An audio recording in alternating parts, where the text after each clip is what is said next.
Give me 1 second, okay? Okay. Okay, go.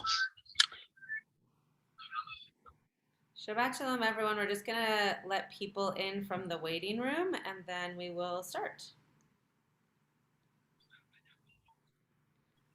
Hector, you can let people in.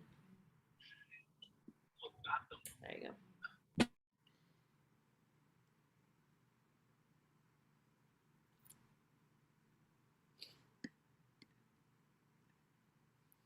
Shabbat Shalom. Shabbat Shalom, Ed. Nathan, twice in one day. Shabbat Shalom, Irv. Shabbat Shalom, Joanna. Shabbat Shalom, Marlise, and I assume also Gary. Yeah. Gary.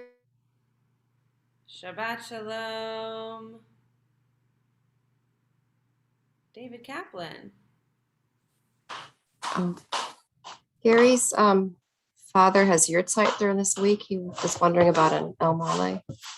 Sure. Yes, I can do an El Male. I'll have to find a siddur that has it in it. But yes, I'm happy to do it. Thank you. But yes, we will make sure to do it. Okay, I'm actually not leading tonight. Jackie Honig, who's one of our rabbinic residents, is leading her first Mincha Mariv and teaching tonight. She's doing it from my home so that she had space to do it since the synagogue is not open on Saturday nights yet. So I'm going to turn things over to her. I'm just going to be to the side. So if anyone has any questions specifically for me, I'm happy to answer them, but I will be off camera, and I'll let Jackie start. We're going to be on page, for Ashrei, we're going to be on page 214, page 226, or page 558.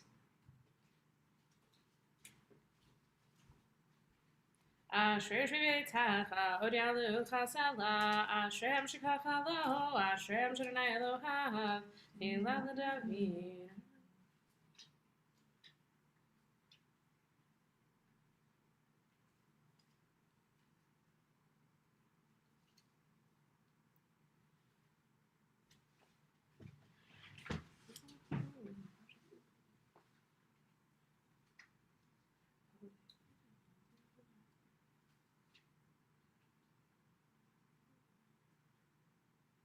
Hilav l'Adonai daber pi, v'varach kol basar shem kodsho le'olam va'ed, v'anachnu nevarach yam, v'yantav olam hallelujah, u'va'al Tzion,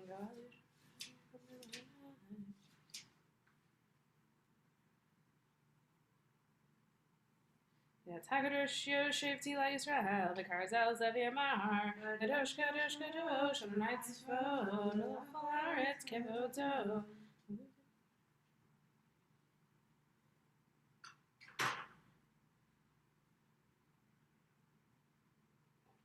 Tizahini Ruach, V'yashmach Rei Kol Ra'ash Gadol, Baruch Kevod Adonai Mimkomo. Adonai Yimloch Le'olam Va'ed.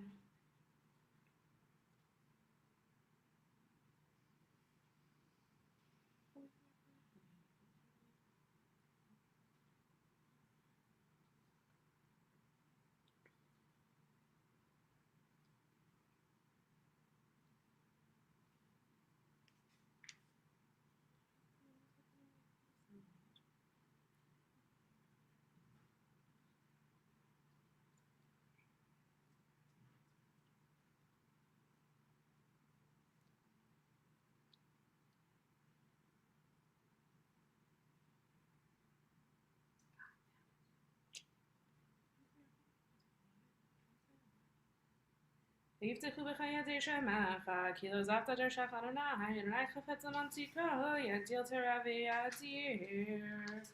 So we're gonna We're gonna hello. We're gonna turn now to the Torah service. I did find the El Male, so I will be able to do that. The Torah service is really just Torah reading. So Jackie is gonna read out of a Chumash. It's Devarim, chapter 21, verse 10, and it's the beginning of Parsha Ki Tetzeh, and she will say the blessing for studying Torah, and then read the 3 aliyot with breaks in between, but straight through. The breaks. Yeah, they're right here in the Luach. I don't remember that. I was taking a Torah off, but is it in here? No, it's just Baruch Adonai Melech HaShem Tzivanu La'asok B'Divrei Okay, great. Yeah, if you want to put that there, then you might have more room. Sorry. Technical. 2021 Rabbi. Baruch Adonai Eloheinu melech haolam asher kishon v'zahav tzivanu la'asok b'divrei Torah. Amen.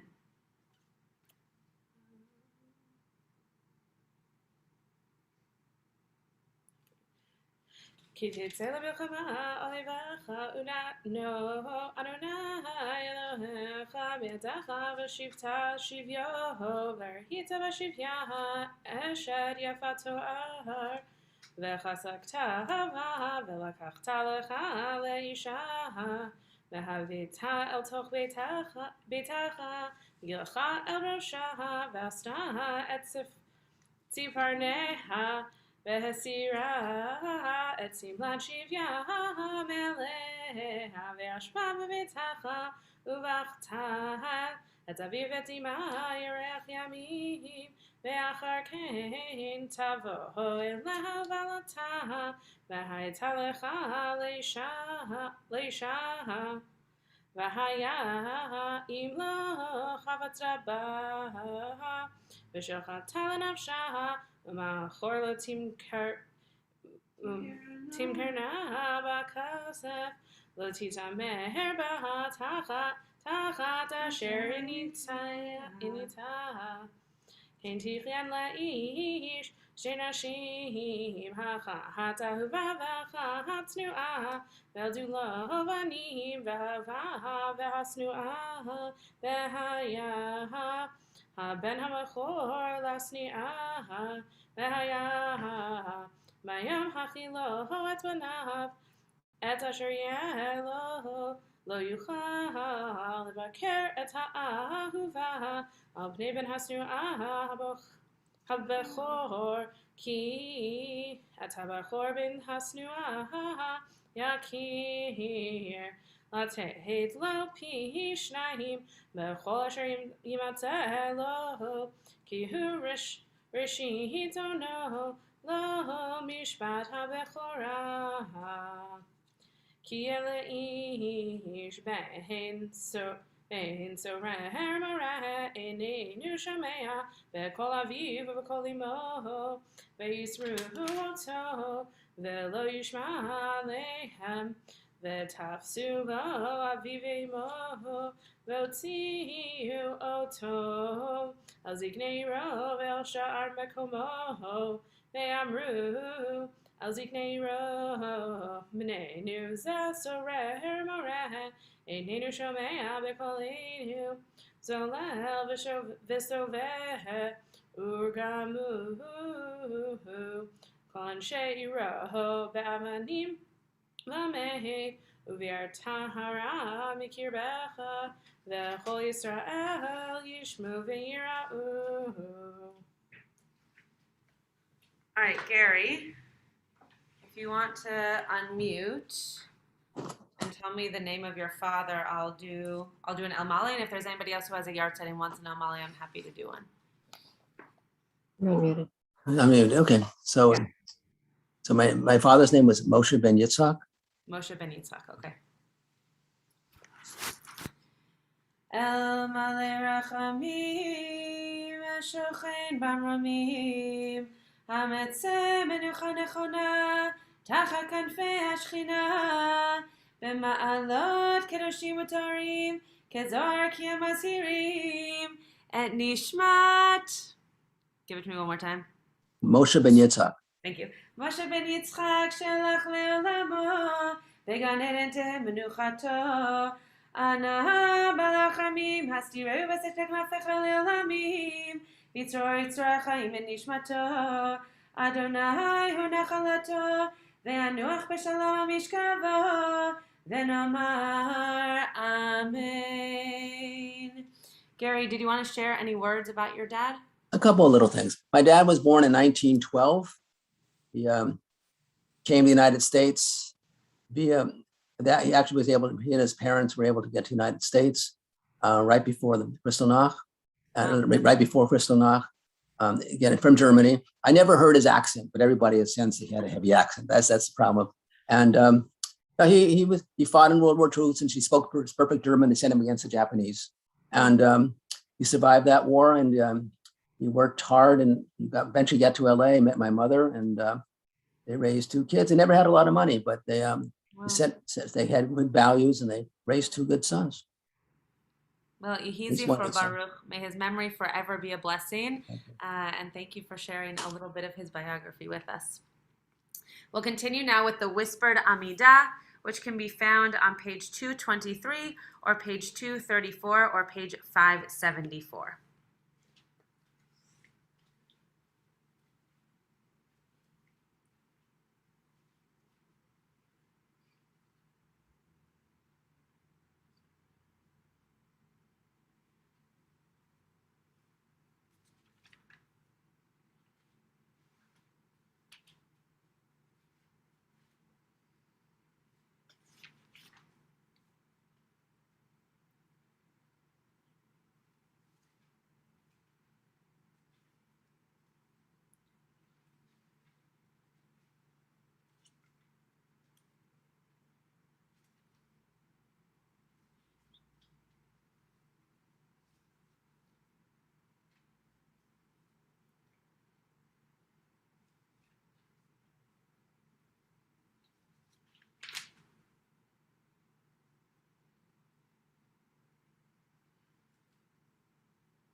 Mm-hmm.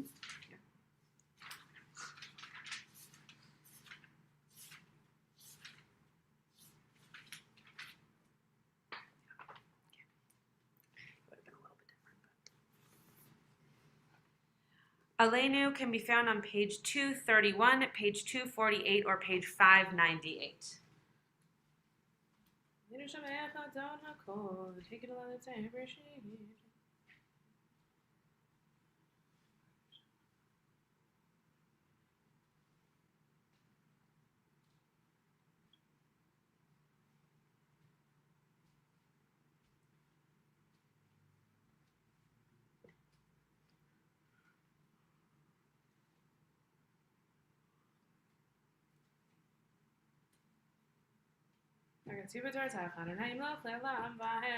ונאמר והיה אדוני למלך על כל הארץ היום ההוא יהיה אדוני אחד ושמו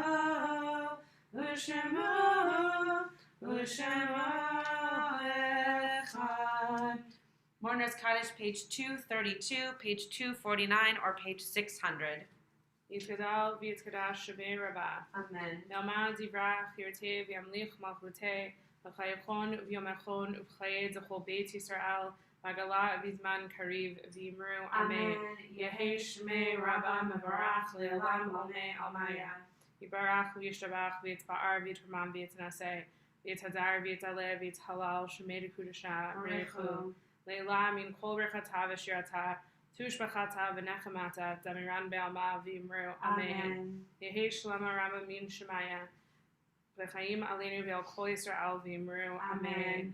עושה שלום במרב הוא יעשה שלום עלינו ועל כל ישראל ואמרו אמן. Amen. So Jackie's gonna do a little teaching now. It was in the bulletin if people get the bulletin. If not, I'm sure Jackie will read through the verses so that people can be with her even if you don't have the sheet in front of you. And turn it over to you. Do you want that? Yeah, thanks. Hi everyone. So this coming week's parsha that we just read is Ki Tetzeh, which if you have had a chance to preview or know from past years has a ton of mitzvot in it. I Googled it because I was very curious and didn't want to count on my own. There are 74 mitzvot in this week's parsha. Wow. So there's a lot to pick from. I feel like I could have spent the time just like listing and being like, did you know this was in the Torah in Parshat Ki Tetzeh? But I decided not to. So because one of this year's themes at TBA is Shemitah, I thought it would be interesting to talk about kilaim, about mixtures, specifically of plants. It also, you'll see in the sources, it talks about more than that, but we're going to focus on plants. We're going to take sort of a journey through the sources and focus on sort of what is the modern 2021 answer to this question about the tshuva that a lot of this came out of is about GMOs and genetically modified organisms, but some of the earlier sources predate gene splicing because, who knew? I will pause for questions. You can just raise your hand or you can unmute yourself, it seems, and just yell out and interrupt me. I will make the disclaimer that I'm not a scientist, so you can try science questions, but may or may not know how they work exactly. So I'm going to start with a quote from this week's Parsha, which is Devarim, chapter 22, verses 9 through 11. If you don't have the source, you can have a Chumash in front of you. I'm going to read it just in English. You shall not sow your vineyard with a second kind of seed, else the crop from the seed you have sown and the yield of the vineyard may not be used. You shall not plow with an ox and an ass together. You shall not wear cloth combining wool and linen. So in this original source, we've got three separate prohibitions of mixing. We've got plants, animals, and types of fabric and garments. This is technically a recap. We saw this earlier. In Vayikra, chapter 19, verse 19, it says, and I'll read it, you shall observe my laws. You shall not let your cattle meet with a different kind. You shall not sow your field with two kinds of seed. You shall not put on cloth from a mixture of two kinds of material. So we're seeing this is, as with a lot of Devarim, this is a recap of something we saw earlier, and this is Moshe's reminder, his big final Jewish goodbye. We're going to take a whole book for it. And we're getting a recap of a lot of things we've seen earlier. So like I said before, this focuses also on animals and materials, but I'm really going to focus in on plants. So there's a question of are you allowed to do this? What are the implications of this? It seems very clear, don't do this thing. And so there's some kind of argument against it. So Rambam on the Leviticus verse writes, thus, one who combines two different species thereby changes and defies the work of creation, as if he is thinking that the Holy One, blessed be he, has not completely perfected the world, and he desires to help along in the creation of the world by adding to it new kinds of creatures. So Ramban seems pretty clear, don't do this. This feels very clear. And something interesting, so Rambam says that on this verse. So then the next source is from Shulchan Aruch. So is, as Rabbi Schatz said this morning, is where a lot of our laws come from. Again, it doesn't talk directly about GMOs, as it doesn't talk about Zoom, but it does offer some wisdom for our day. So Shulchan Aruch in Yoreh Deah says, it is forbidden to maintain kilayim, these forbidden mixtures, but the fruit produced thereby is permitted, even to him who transgressed and produced the hybrid. It is permitted to take a branch from the hybrid and plant it elsewhere. So that's from the Shulchan Aruch. And then we have Mishnah Torah, though I realize I think historically I've got these out of order. So sorry about that. But Mishnah Torah by Rambam gives us two sections about this permissibility. So the only seeds in which the laws of mixing seeds apply are the ones fit to be eaten by a person. So Rambam's giving us an exception, again, of where you're allowed to use it. But the bitter herbs and others, which uses medicine and not food, and so on, to those these laws do not apply. So it's giving us another, it seems really clear-cut to start with, but then it's giving us this, another exception, And again, this Mishnah Torah now, in Hilchot Kilayim, gives us one who plants mixed seeds, as well as one who grafts trees onto one another. Although he is lashed, the produce, are nonetheless permitted to be eaten, including the one who planted them himself, because the prohibition only applies to planting them. It is also permitted to plant a branch from a grafted tree and to sow seeds from a plant that was originally from mixed planting. So in other places in halacha, the one who transgresses is not allowed to benefit. A really classic example cited, I believe actually it was cited by Rabbi Nevins, was that if you cook on Shabbat, you can't then eat it. You can't be like, oh, I did a thing I shouldn't, but now I'm going to eat this really delicious brisket that I cooked Saturday afternoon. Even if you so that's the Doraita from the Torah, you can't cook on Shabbat. Even if you transgress the rabbinic prohibition that you tell a non-Jew to cook for you, which you still can't do on Shabbos, you still can't eat it on Shabbos. So we have this very clearly, normally, if you transgress, you're not allowed to use it. So I want to pause for a minute and take, if there are questions or thoughts on this, why might it be allowed, or does this strike you as interesting, different, thoughts so far along the way?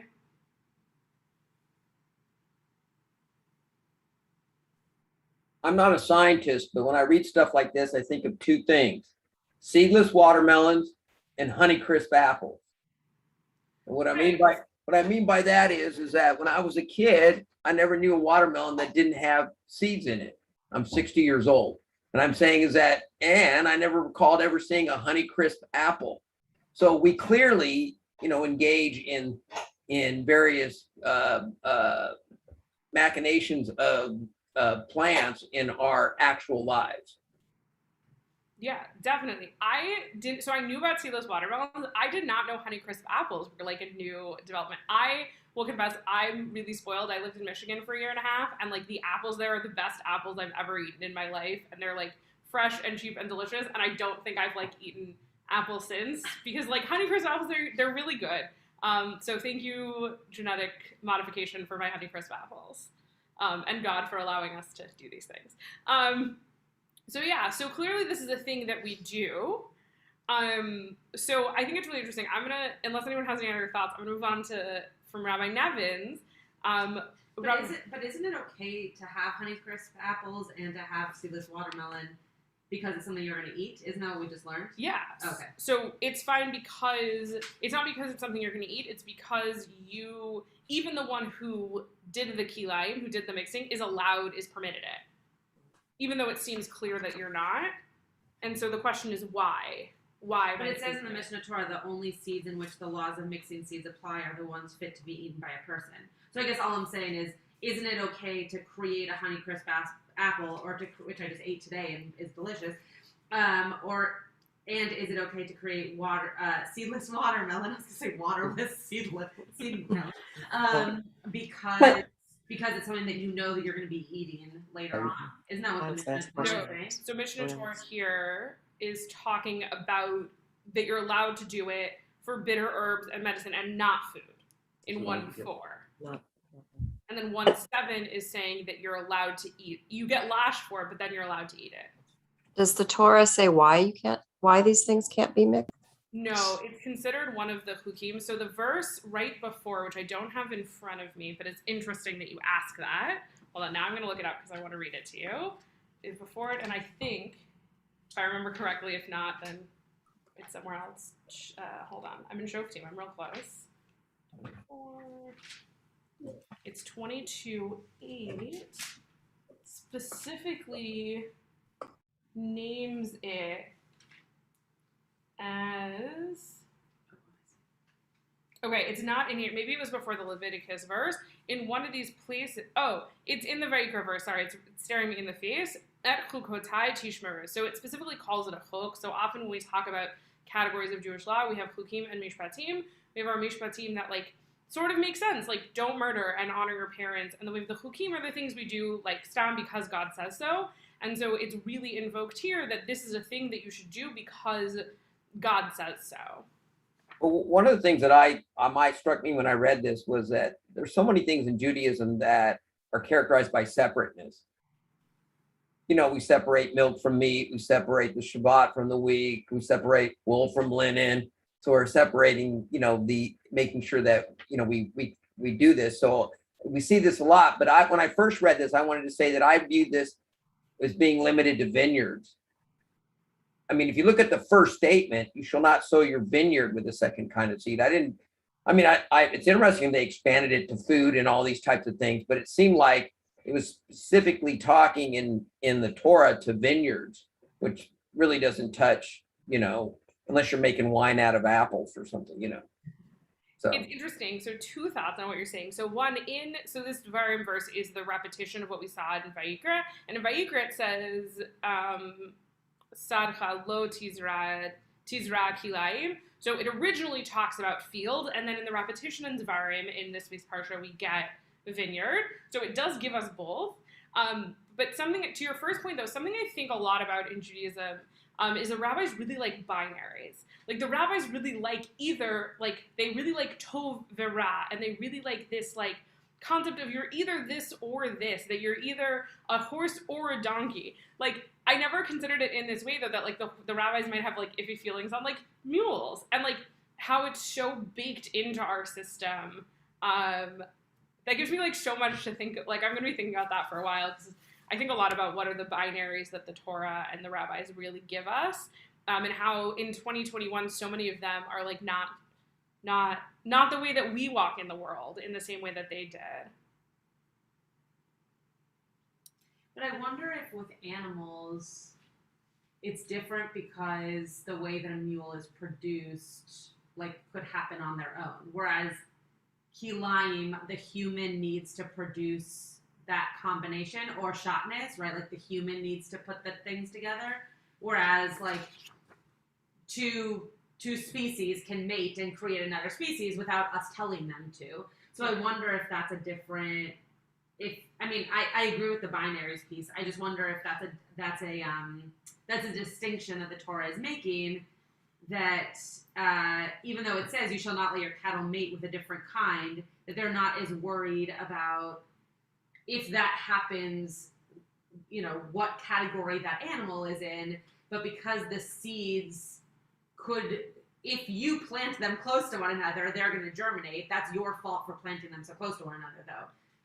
So maybe that's. Isn't that the reason why you can't plow your field with an ox and a donkey together, or something? Because the likelihood that something might happen between the ox and the ass. Yeah. That's what I'm saying is, and the command is you should not let your cattle mate with a different kind. Right. The implication being you have to exert some control over these animals, or they might mate with each other and produce something that God never intended. So. Yeah.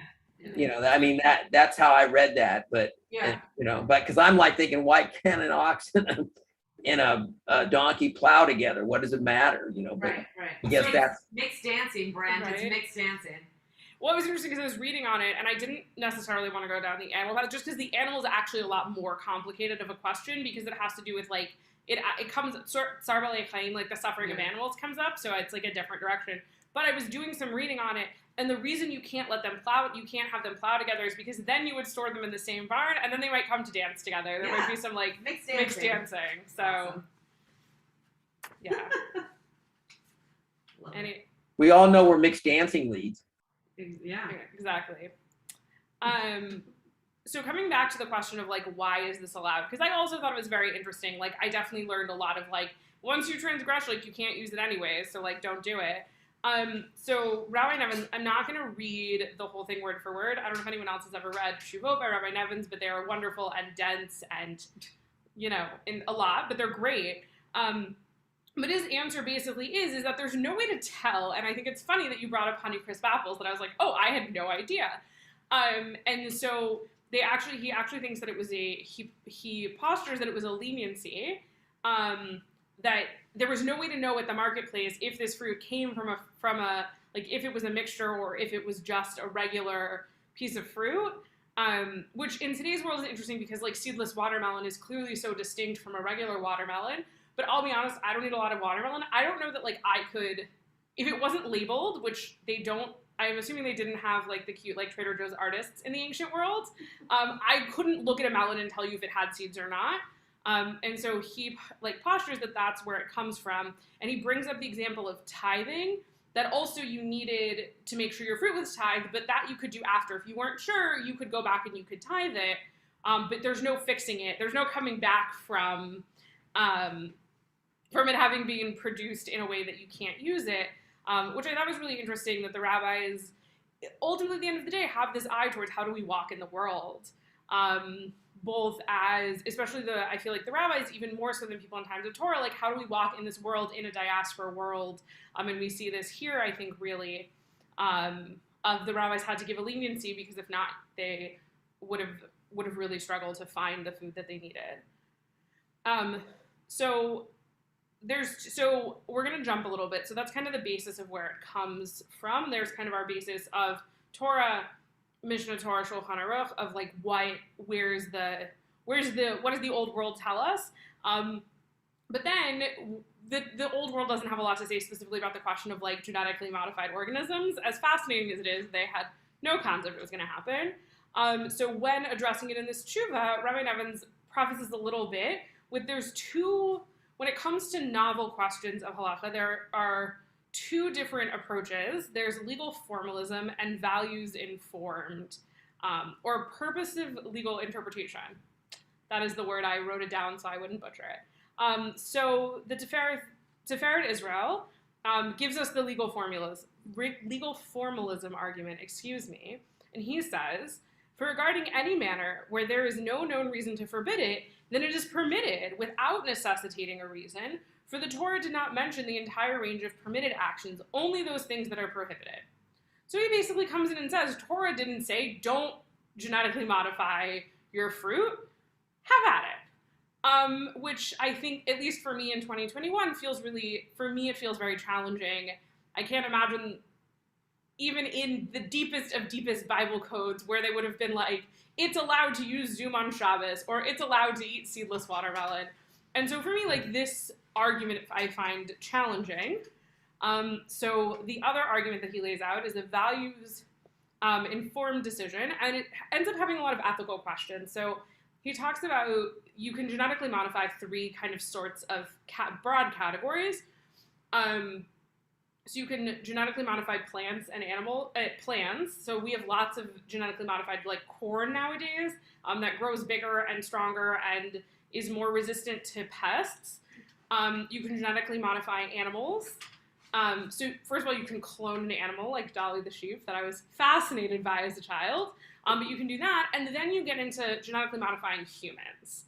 And they all sort of fall under this question of kilayim, of like, this is the closest thing it falls under, of like, this is where the Torah went with blending things. So in talking about humans, sorry, I just flipped over my source sheet, and it is... Oh, sorry. It's fine. I was just like, what did I write next? And we'll see what happens. So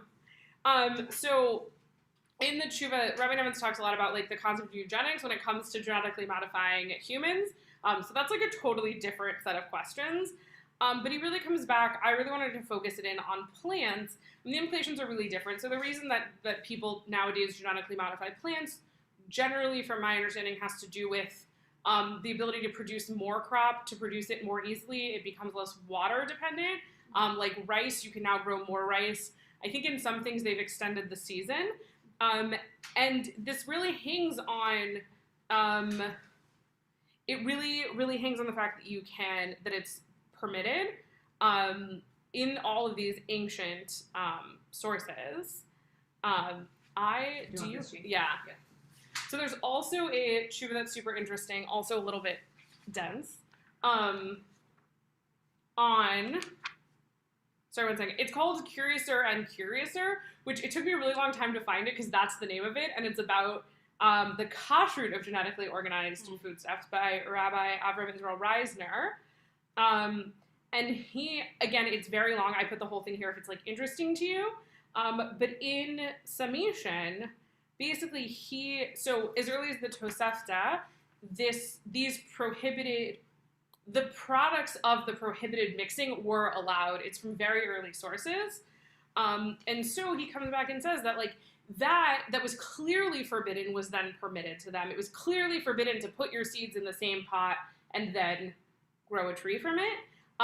If that was so clearly forbidden, but the fruit of that tree was permitted, all the more so that genetic engineering that's not covered in Torah, that's not this very direct act of seed and in the same row, is permitted even for Jews, that Jews can do this act of genetically engineering plants and foodstuffs. He doesn't talk about humans at all.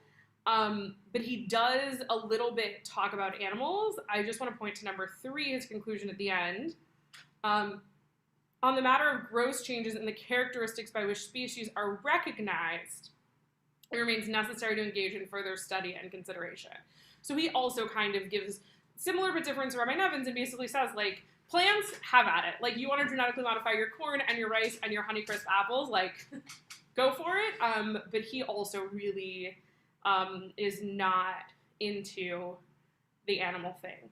I'm going to pause one more time for I have one more conclusion, but I want to pause questions. I just want to say that he said that in number 2, he says, nothing appears more crassly commercial than engineering for greater shelf life, which is very interesting to me because, it doesn't take, and everybody on this thing knows that that there's a huge increase in celiacs and gluten allergies and things like that directly correlates with the introduction of the new wheat grain that we grow in the United States that not everybody uses. And we used to grow a totally different wheat, but the new wheat grain, which is genetically engineered, is not particularly good for you. I mean, it stores well and it feeds the world and we export it, but it's not the same grain that our grandparents ate. And it just kind of happened. And all I'm saying is that just because we can do it doesn't necessarily make it good for us. And that's a totally different question. Yeah, for sure. I think more so the tshuva, I wish I'd written the year down, but the tshuva by Rabbi Reisner was, I want to say like the late 90s or the early, I'm going to say 1997, but don't quote me on it. It's online. And so it was a much earlier consideration. I would encourage you, if you enjoy science and Torah and the intersection, to read, it's like 50 pages though by Rabbi Nevins, but he talks about that a lot more. And he's really, and it's something like worth knowing about like tshuvot and halachic decisions in general. Like really often we're talking about like halacha, like what does the halacha say about it? And it's not saying, is this a good idea or is it a bad idea? The question is really, are you allowed to do it? But Rabbi Nevins does talk more about what are the health considerations and we don't know and stuff. His is much more modern. I had Nevins for halakha at Wexner. He was my instructor. That's amazing. So you've read his writing and know it is wonderful, and it's great though. I learned so much about genetically modified organisms this week. Anyone else have any thoughts? Anything striking? Anything interesting? two thoughts. One is I'm fascinated by that difference that was highlighted, I think, first by Brant's question about how Leviticus actually mentions just a general field, like other kinds of crops, and the vineyard specifically. And I think there's a read there, right? Like, don't do Kalaim, for example, in the Deuteronomy version in your vineyard. But what exactly is Kalaim in that case is not so clearly defined, right? Like, what is it? If you mix two kinds of grapes, is that the forbidden mixture? Or is it bringing something into the vineyard that doesn't belong in a vineyard? And that's what creates havoc. So, like, how far down the road do you go as to like what actually constitutes the forbidden mixture? I think is an interesting question. And we've gotten at it a little bit in different ways in the discussion. And the other thing I'm thinking of is like a little bit of like, be careful what you wish for. Like, I remember the first time I tasted cherry tomatoes, and, I was a youngish kid, and like, they were so sweet and fabulous. And I feel like over time that we eat today are not those fresh cherry tomatoes I had as a kid. And I think a lot of like these hybrid fruits, there's something like when they're first produced, they're delicious, but how like wondering about, if there's something to, preserving species and seeds happen. Yeah. To your first point was about, sorry, okay, wait, I'm gonna do the second point first because while it's in my head, I think from a scientific perspective, like, it's interesting because like that's technically like how DNA works. Like, as you make more copies, it degrades, and so I'm curious if that ends up like affecting things like down the line. Like, I don't know, and I think that's interesting. And then your first point was about the specificity of the vineyard versus the field.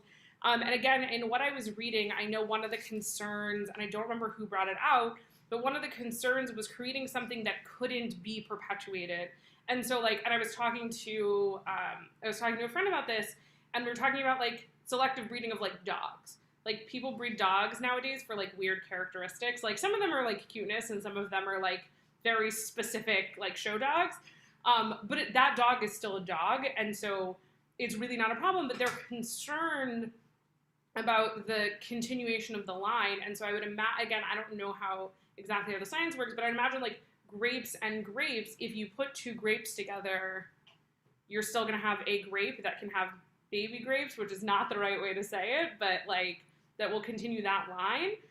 Whereas like with animals, it gets more complicated. And especially back in the day, like, I always learned that mules are sterile, which in the reading I just read might not be the case. And so they seem to be really concerned about the continuity of species with fruits and vegetable, with produce, and also really with animals. Like, that's really where that question comes into play, I think, about what are the limits of what you can mix. But I think it's an interesting question. And it starts to break down a little bit more that binary. Like, if you could put two types of grapes together, but you can't put like strawberries and grapes together, like, it's an interesting breakdown of that binary. Anyone else? I just want to say, I don't think the rabbis were ever concerned with what's healthy for you. I don't think that's their concern. I think that's your judgment, whether or not you want to eat grass-fed beef or corn-fed beef or cows that are fed pigs, even though they're kosher. I'm just saying that the reality is that the rabbis are not concerned with your health. I mean, you should be healthy, but that's up to your judgment. Their rules are not health rules. That's my take on everything from kashrut. It's not a health diet. It's a holy diet. For sure. Agreed. And I think that's something, again, that like I think for me has been important as I study more halacha and read Shuvot, is that like, again, like the rabbis are just, like I said, like the rabbis are just giving us, even the rabbis of today are only giving us an answer to the halacha question being asked. We're not saying, Rabbi Nevin, should we be eating GMOs? We're saying, Rabbi Nevins, are we allowed to eat GMOs? And so I think that's something like important to remember for me for sure, of like what are the boundaries and the limits of what we can learn from the rabbis, and what do we have to find other teachers and other sources of wisdom to teach us. So I just want to read this final, this final answer from Rabbi Nevins, this last paragraph. I'm going to read the whole thing in English. So most modern methods of genetic engineering, are not directly comparable to the actions forbidden as kilayim by the Bible and rabbinic literature. Since recombinant DNA, which is the way they do DNA hybrids, generally includes just snippets of foreign genomes that function as widgets in their recipient. Even if the creation of transgenic organisms were to be considered halakhically equivalent, based on a values-informed analysis, so the forms of kilayim forbidden by our tradition, the fruits of such efforts would be permitted after the fact, b'diavad. And even before the fact, lehatchila, the motivation to save human lives and enhance health with therapies that use genetic engineering to combat cancer, feed the rapidly expanding human population, or produce medications would suffice to permit that which might otherwise be forbidden. So he really comes back to, it's interesting to like really see this follow what Rambam was saying, a doctor. What Rambam was saying all these years ago, that like for sure in the case of medicine it doesn't apply, and to really apply that and say like we have it was a thing that was sort of permitted after the fact, and it benefits so much that we now can do it before, and that's okay. And I think it's really interesting to take this thing that feels, this is something I really love about halacha, is to take something like kilayim, that's this one piece in 74 things that you just read, and like really what are the modern questions that are being asked and answered about this ancient text, and how do we find it in relevance in our lives? And so I hope next time you eat some seedless watermelon or Honeycrisp apples, or you leave something sitting on your shelf a little longer than you expected and it's still fine, I hope you consider that the rabbis say it's okay. You can enjoy that Honeycrisp apple, and the apple a day will keep your doctor away. So there you go. All right, Yasher Koach, Jackie. We're gonna continue with Mariv, which begins on page 264 or page 281 or page 200. Just as a reminder, we won't do Baruch Hu, so we'll go straight from Vehu Rachum into the blessing that comes after the Baruch Hu. Vehu Rachum Yechav Heravan V'lo Yashchid V'hir Ba'al Yeshiva Po V'lo Yir Kol Chamato Adonai Yeshia Melchineinu B'yom Korinu Baruch Atah Adonai Elohim Melchol Mashiach.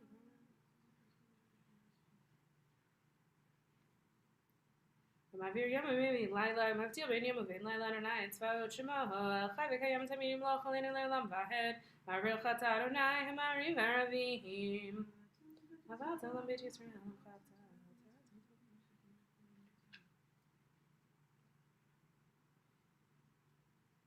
Avat Chal Tesim Remaining Le'Olam Him Baruch Atah Adonai Ohev Amo Yisrael Hamalach Ne'eman Shema Yisrael Adonai Eloheinu Adonai Echad.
Malchut Tobaratzo Kiblu Alehem Moshe Miriam Uvnei Israel Lechanu Shira B'Simcha Rabba V'Emru Kulaham Micha Mocha Melim Adonai Micha Mocha Nedar Bar Kodesh Norati Lo Tosefele Malchut Echaru Manecha Bokeim Lifnei Moshe Zeili Ve'anu Ve'amru Adonai Yimloch Le'olam Va'eh V'Nehemar Kivad Adonai Et Yaakov V'Glalo Miad Chazak Mimenu Baruch Atah Adonai Ga'al Yisrael Ashkivenu Adonai Eloheinu L'Shalom.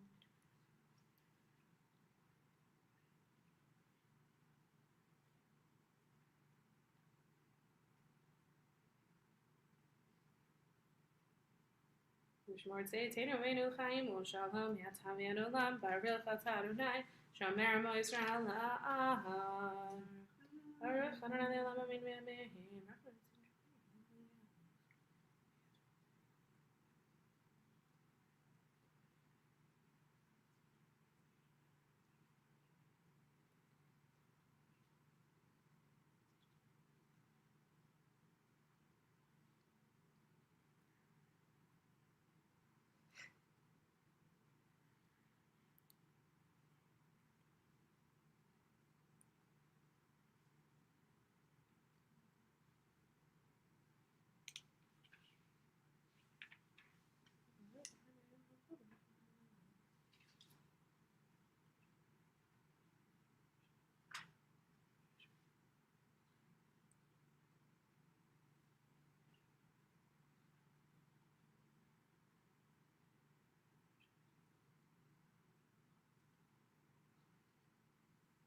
Malchut Shelcha Ki Le'Omad Melch B'Chavod Ki Ein Lanu Melech Ela Atah Baruch Atah Adonai HaMelech B'Kvod Tamid Yimloch Aleinu Le'olam V'Ad Ve'al Kol Ma'asav.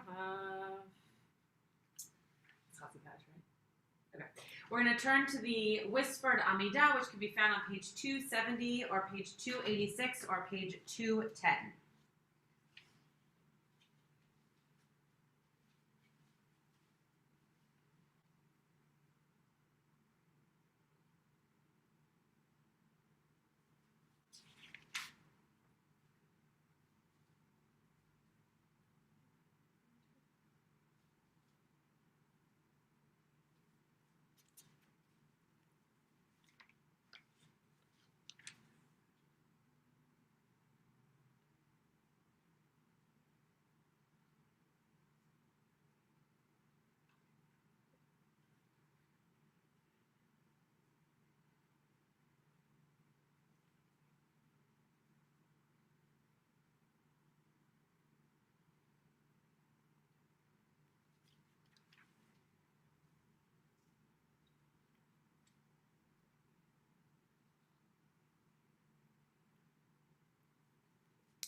you have not yet finished your Amidah, please continue at your own pace.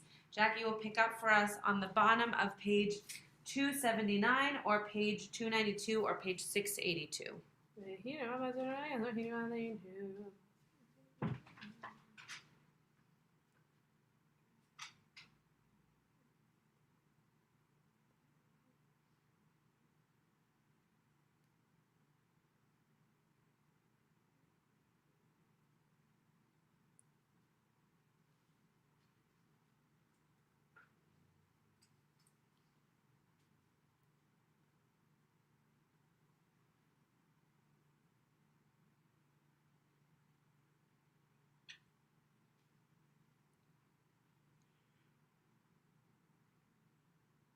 Yikrahi ve'enehu imonachi b'tzara afal tsehu ve'ach achledehu orech yami mashbiehu ve'arehu b'yishuati orech yami mashbiehu ve'arehu b'yishuati. We'll turn out to Aleinu on page 281, page 297, or page 696. Aleinu shavech adon hakol.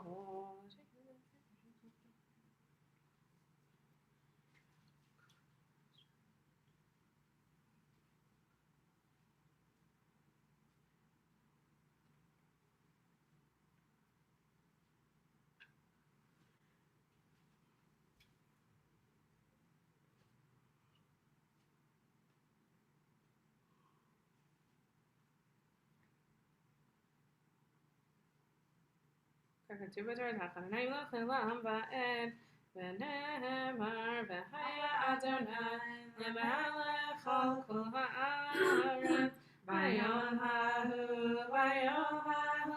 yeh Adonai echad v'shemo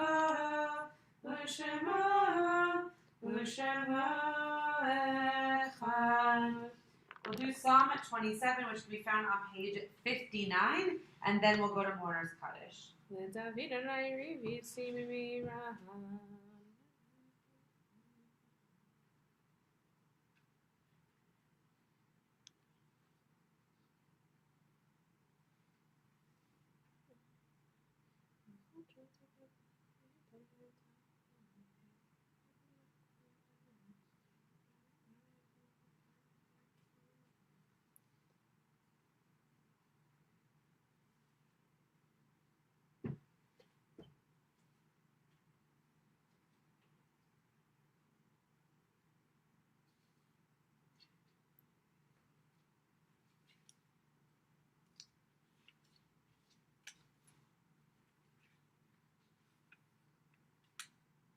V'lehem anti lirot b'tuv Adonai be'eretz chaim kaveh el Adonai chazak ve'amatz libacha v'kaveh el Adonai.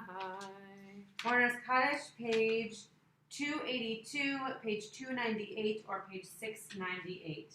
Yikadal v'yitkadash shemei rabbah. Amen. Ve'alma divrach kirtei v'yamlich malchutei v'chayachon u'vyomachon u'chayed d'chol beit Yisrael v'agala v'zman kariv v'imru. Amen. Amen. Yehi Shmei Rabbah Mevarach Le'olam Omei Omaya.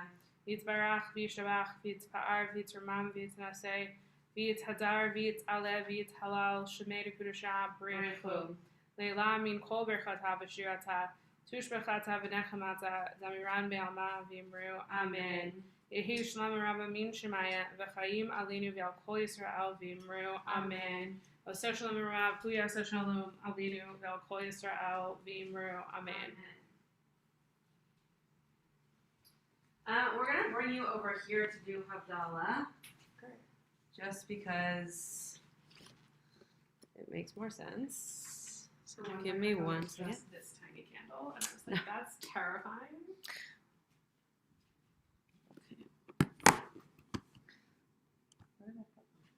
The lighter's on the table. Yanai nanai nai nai Yanai nanai nai yanai Yanai nanai nai nai Yanai nanai nai nai nai Yanai nanai nai nai Yanai nanai yanai nai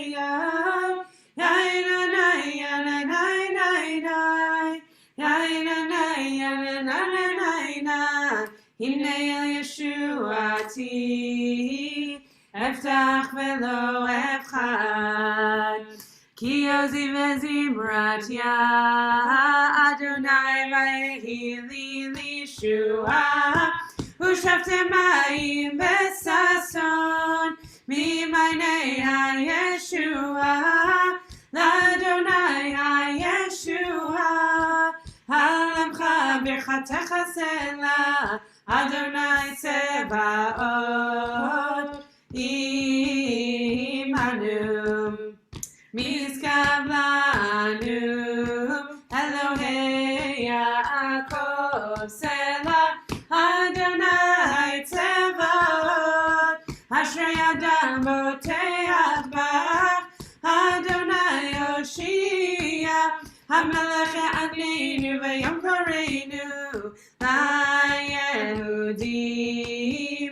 הייתה אורה ושמחה בששון, בעיקר כן תהיה לנו כוז ישועה תשא, ובשם אדוני אקרא, יענני יענני יענני יענני. Baruch atah Adonai Eloheinu melech haolam, borei peri hagafen. Amen. Baruch atah Adonai Eloheinu melech haolam, borei minei v'samim. Amen. Baruch atah Adonai Eloheinu melech haolam, borei mirei ha'ish. Baruch atah Adonai Eloheinu melech haolam, hamavdil ben kodesh lechol, ben or lechoshech, ben Yisrael la'amim, ben yom hashvi l'shishat yimei hamalseh. Baruch atah Adonai, hamavdil ben kodesh lechol. המבדיל בין קודש לחול, חטאותינו ימחול. זרענו וחסדנו ירבה ירבה כחול, וככוכבים בלילה. זרענו וחסדנו ירבה ירבה כחול, וככוכבים בלילה. שבוע טוב, שבוע טוב, שבוע טוב, שבוע טוב, שבוע טוב, שבוע טוב, שבוע טוב, שבוע טוב. אליהו הנביא, אליהו התשבי, אליהו, אליהו, אליהו הגלעדי. במהרה בימינו יבוא אלינו, עם משיח בן דוד, עם משיח בן דוד. Shavua Tov, everyone. Yasher Koch to Jackie. So lovely to have Mincha done for me in my home. Rabbi Schatz, are you around the corner or are you in your own place? No, I'm in my own home. Yeah. Just an announcement about tomorrow. We have our next Elul program is going to be done with Larry Herman and Jennifer Lowe and myself, talking a little bit about Chevra Kadisha, not in the same way that we've talked about it before. So it's not a how-to or the halacha behind it, but more so just to learn more about why it's important to our community to be doing it. So even if you do not believe that you will be interested in doing the actions of Chevra Kadisha, it'll be an interesting class, and I hope that you'll come to it. That's at 5 p.m. tomorrow. And then at 7 p.m. tomorrow is Shiva for Sherry Cohn's dad at their home. Daily Minyan, obviously, in the morning and in the evening. But if you're able to come to a Shiva, I will see you there, and I'm sure it will be meaningful as well to the Cohn family. It is lovely to see you all, and Shavua Tov. Sherry has an announcement. Quick question. Sherry's Minyan is outside? It is outside, and everyone is masked. And the second question, if the dog listens. It was nice. In the past, we've been able to keep our computer on and not have to restart it. Yes. Everything else, was that a mistake today? Or yeah, it was. Somehow it got ended. Technical problems. Okay. Yeah. Yeah, okay. It was a mistake. Yeah, sorry about that. You could have changed the rules. I encountered the same issue. So And the other situation is you both were very soft today because you were far away from the mic. Oh, Except- interesting. Okay, thank you. Thank you. It was a wonderful program. Thanks for both of you. But, It's Thank mostly, you. it's mostly, what's in Jackie is kind of softer. You're louder though. No, it's Oh, just yeah. too I've never close. been told in my whole life that I need to be louder. So I'm just gonna hold this moment. Yes, yes. Yeah, normally It I was get You're the softer one today. It was probably just the microphone placement. Yeah, Yeah, exactly. But thank Yeah, you it's the microphone. for the feedback. And hello to Diane. I didn't see you until Rabbi There's Schatz, Diane. Rabbi Schatz, our bait service for high holidays, did I read that correctly? We're gonna be outside? correct. Okay. Yeah. All right. Shavua Tov, everyone. I will. Photo. see you soon. Bye-bye. Bye. Thank Bye-bye. you. Thank you. Bye-bye. Shavua tov. Thank you, Jackie. Hi, Shvuah Tov.